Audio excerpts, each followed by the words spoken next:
تكفى دائما علق على باب المكتب. اي تشيك لي اخر رقم 356. اي يلا تكفى ناطرك. ها بشرني. يلا ماشي.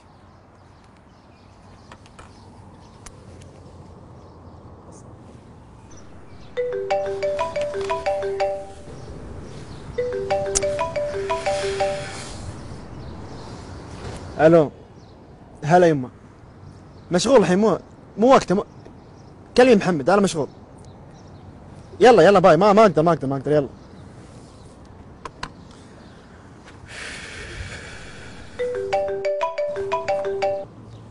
الو. هلا والله. ها بشر. بي ماينس. الله يبشرك بالخير. اوف والله اني محظوظ. ما شلون طلعت منها الماده هذه. اي يبا لك البشاره لك البشاره. اي خلاص ماشي اليوم العزيمه اليوم ان شاء الله. يلا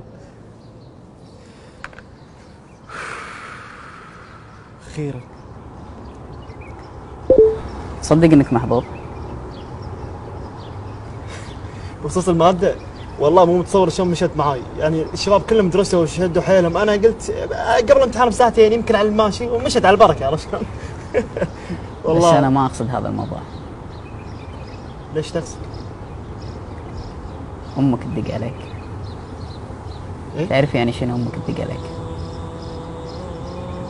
انا ودي لو اشوفها لو ثواني،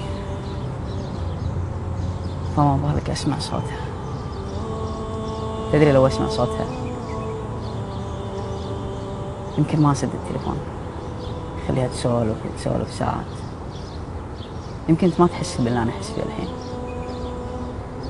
بس لحظة راح تمر عليك، لحظة تفهم اللي انا قاعد اقصده الحين. وقتها ما راح تستانس ولا تفرح انك جبت بي بالمادة، بالعكس راح تفرح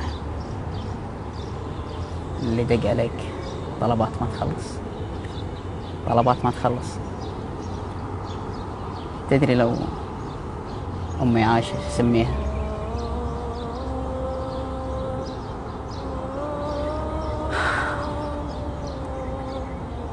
سميها أغلى ما بالكون. ما أقدر أوصف لك شعوري أو شنو أقدر أسميها. الفرحة مو بالدرجة، الفرحة إن أمك دقت عليك. أنا بعطيك نصيحة واحدة بس. أنا عندي باب من أبواب الجنة تسكر، أنت لحق على بابك قبل لا تسكر، بعد عمر طويل إن شاء الله.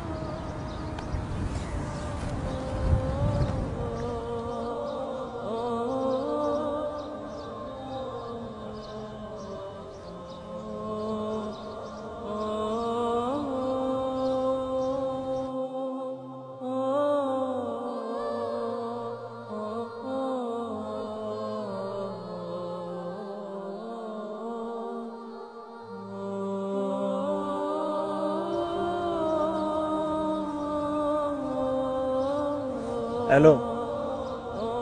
هلا يما. اي امر ايش بغيتي؟